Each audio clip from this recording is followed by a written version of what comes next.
Bom dia, pessoal! Como vocês estão? Professor José Martins aí de Caraguá com mais um vídeo para vocês, falando agora, né, da estratégias de leitura dessa autora importantíssima que cai em vários concursos, já viu o nome dela em vários editais, né?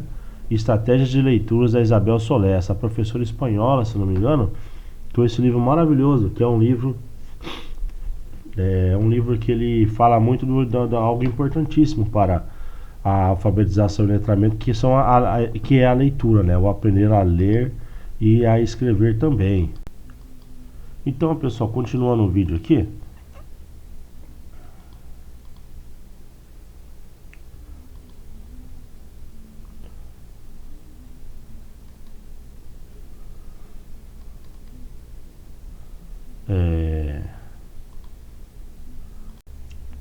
Então, pessoal, continuando o vídeo aqui.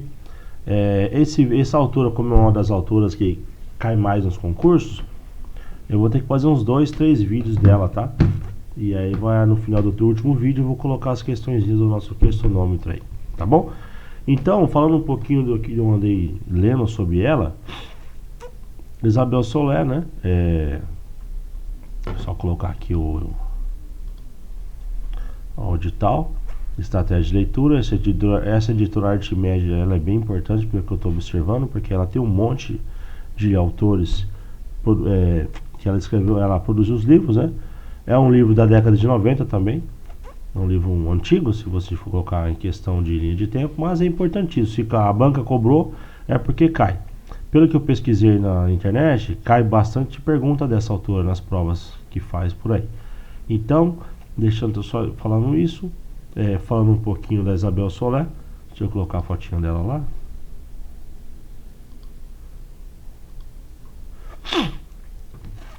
Aí está a nossa autora. Eu peguei umas informações que eu vou passar para vocês aqui sobre ela,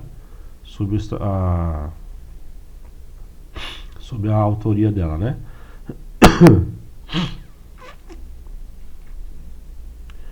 É espanhola, professora do Departamento de Psicologia Evolutiva e da Evolução da Universidade de Barcelona, na Espanha. Reside em Barcelona.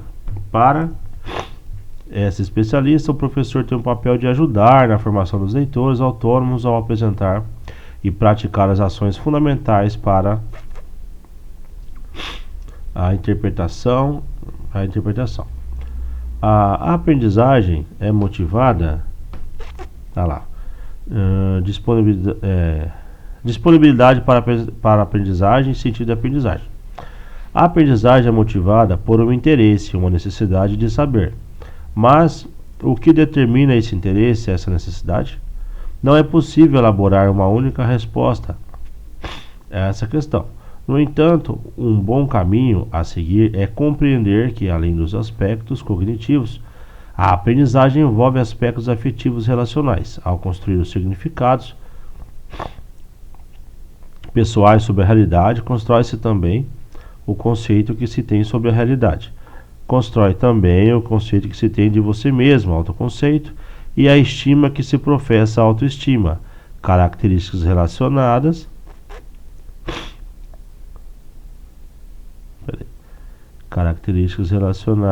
a ajudar na formação de leitores autônomos ao apresentar e praticar as ações fundamentais para a interpretação. Pessoal, esse aqui é um artigo, um trecho da revista Escola.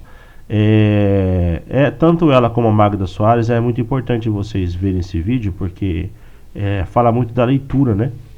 Por mais que não caia questões na prova, pode ser que não caia, a banca não vai cobrar. São 20 perguntas, 25 perguntas para não sei quantos autores, mas é bom ter a teoria, né? Disponibilidade para a aprendizagem no sentido da aprendizagem, já pela própria autora. A aprendizagem é motivada por um interesse e uma necessidade de saber. Mas o que determina esse interesse e essa necessidade? Não é possível elaborar uma única resposta a essa questão. No entanto, um bom caminho a seguir é compreender que, além dos aspectos cognitivos, a aprendizagem envolve aspectos afetivos e relacionais.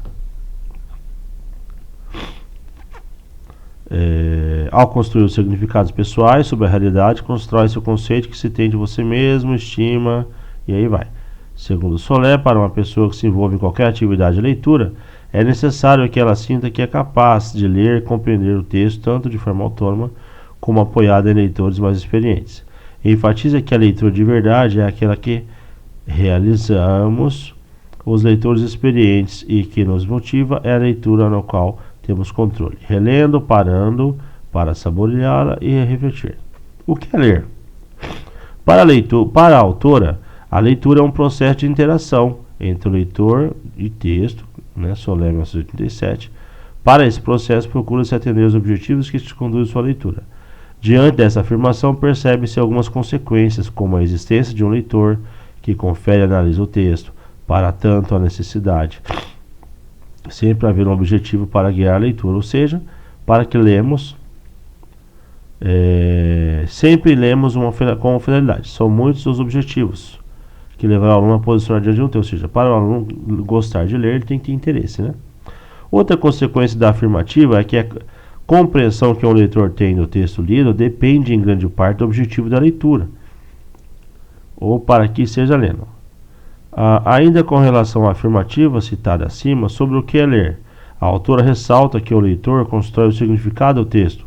Isso quer dizer que o significado que um escrito tem para quem ler não é uma tradução, uma resposta oportuna,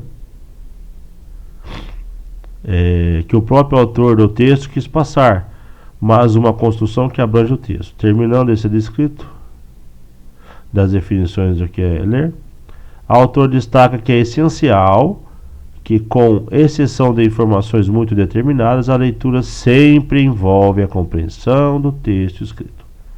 Tá bom, pessoal? Então, fala um pouquinho da leitura na escola. Sobre o aspecto, a autora destaca que o problema do ensino da leitura na escola não se estabelece na condição de método, mas na própria conceitualização do que é a leitura e da forma como os professores veem ou avaliam a posição que ocupam no projeto curricular da escola. Nos meios que se tem para favorecê-la, de forma natural, das propostas metodológicas que a escola adota para ensiná-los. Leitura, um meio para a realização da aprendizagem. A visão da autora, podemos considerar que a partir do ensino médio, a leitura é um dos meios mais importantes da escola para a consecução de novas aprendizagens. É claro que isso não significa que não seja importante assistir no seu ensino. No entanto, ela afirma que a partir do ensino médio, a leitura parece seguir caminhos dentro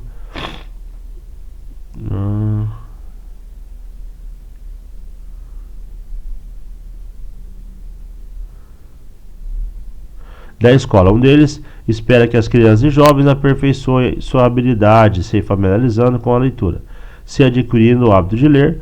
No outro caminho, os alunos a utilizarão para buscar novos conteúdos de aprendizagem nas várias áreas do conhecimento que formam a grade curricular da escola. Pessoal, essa parte oral por minha parte, foi importante porque é meio que um resumo da autoria dela, Um resumex, na verdade, que é resumo do resumo. E então, pessoal, mais um pouco de informação dessa autora. Ela é uma autora que ela fala, deixa eu só voltar aqui. Ela fala que deixa eu achar aqui que eu marquei dela.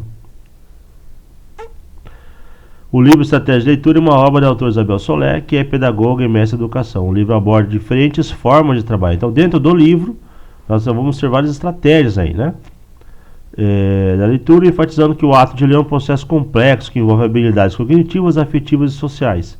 O livro propõe que os professores promovam aos alunos a utilização de estratégias que permitam interpretar e compreender a forma autônoma dos textos lidos, dentro de uma perspectiva construtivista de aprendizagem. Ou seja, ela é fã, do nosso amigo Piaget. Vallon é afetividade. Do Vallon, que fala. O livro também apresenta exemplos de atividades de leitura para diferentes objetivos, como obter uma informação precisa, seguir instruções, aprender, revisar um escrito próprio ou ler por prazer. O livro é baseado em autores como Goldman, Smith, Ausubel, Brunner, Piaget, Vygotsky, entre outros. Ele discute temas como a concepção da leitura, os processos envolvidos na compreensão leitora, as dificuldades de aprendizagem da leitura e a avaliação da competência leitora. O livro foi publicado pela editora Artmed em 1998 e tem 194 páginas. Você pode encontrar mais informações sobre o livro nos links abaixo. Então, gente, isso aqui eu peguei na internet. É isso aí. Essa primeira parte, espero que vocês tenham gostado, né? Foi mais um resumo, as coisas que eu andei pesquisando, para poder passar um pouco para vocês. Na segunda parte, eu venho com esse resumo aqui, na verdade é o Resumex, né? Eu venho com o resumo que eu peguei de um artigo, para a gente poder estudar um pouquinho mais sobre ela. E na terceira parte eu pretendo fazer com vocês um simulado, com umas 10 questões dessa autora importante aí, tá bom? Então até o próximo vídeo, pessoal.